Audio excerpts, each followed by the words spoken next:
Essa cabana existe, e ninguém consegue explicar o que acontece lá dentro. 3 pessoas já entraram, mas só uma voltou. E o mais estranho é que ela insiste em dizer que nunca saiu de lá.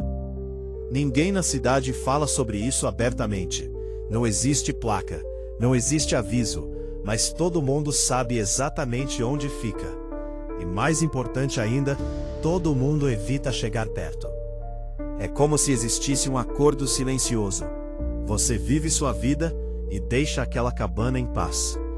Lucas nunca acreditou nessas coisas. Para ele, era só mais uma história inventada para assustar gente curiosa. Até ouvir um velho, sentado sozinho num bar, dizer algo que ficou preso na mente dele. A cabana não prende você. Ela faz você querer ficar. Aquilo não parecia uma ameaça, parecia um aviso. E talvez tenha sido exatamente isso que despertou a curiosidade dele. Dias depois, Lucas decidiu ir até lá, sozinho, sem avisar ninguém. No começo, a trilha parecia normal, o som das folhas secas sob os pés, o vento passando entre as árvores, tudo comum, até não ser mais. Pouco a pouco, o som da floresta começou a desaparecer. Os pássaros pararam, o vento sumiu, e o silêncio ficou pesado demais, como se o lugar inteiro estivesse prendendo a respiração. Foi aí que ele sentiu pela primeira vez a sensação de estar sendo observado. Mesmo assim, continuou. E então ele viu. A cabana estava lá, parada no meio da mata, velha, escura, imóvel, como se estivesse esperando por ele. As janelas pareciam olhos vazios, e a porta estava entreaberta, balançando devagar, mesmo sem vento algum. Lucas se aproximou, tentando ignorar o aperto no peito, e empurrou a porta. O som do rangido ecoou mais do que deveria, como se estivesse sendo repetido dentro da própria casa. O ar lá dentro era pesado, difícil de respirar, com cheiro de mofo e algo metálico, algo que lembrava sangue. O chão estalava a cada passo, e as paredes estavam marcadas com arranhões profundos, longos demais para serem acidentais, como se alguém tivesse tentado sair dali com desespero. Lucas começou a gravar com o celular, tentando provar para si mesmo que não havia nada ali.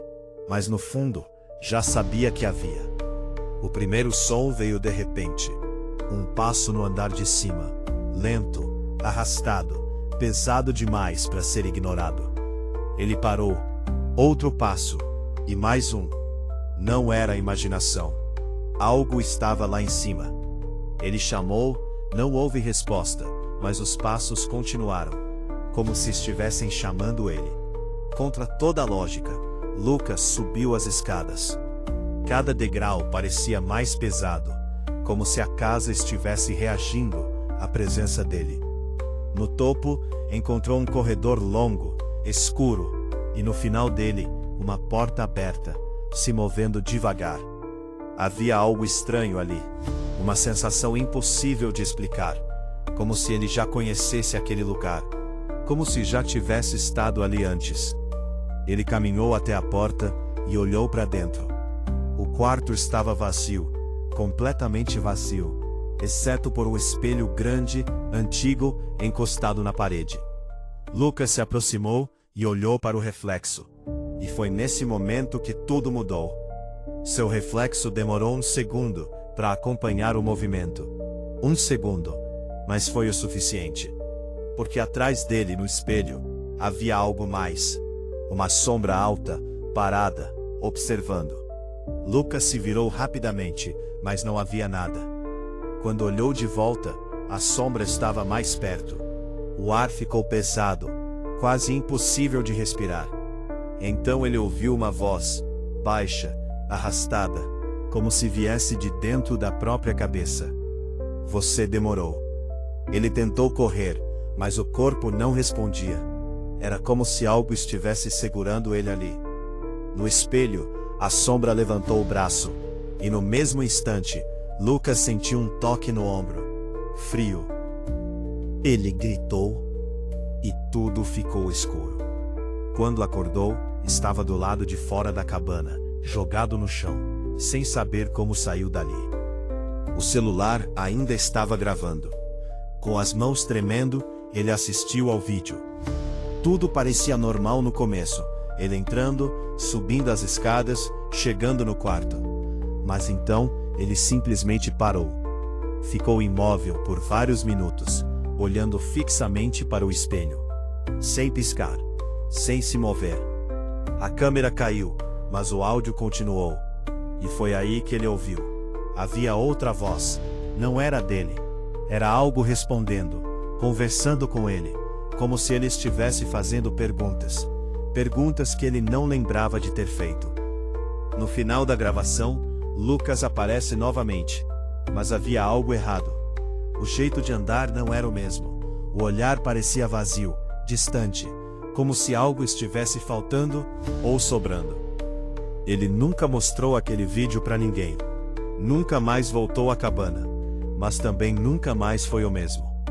Nos dias seguintes, começou a esquecer coisas simples, nomes, lugares, momentos. Às vezes se pegava parado, olhando para o nada, sem saber quanto tempo tinha passado. Até que uma noite, ele olhou para o espelho e viu. Por um segundo, não era ele, era a sombra, parada, sorrindo. Desde então, Lucas evita espelhos, evita ficar sozinho, mas não importa onde esteja.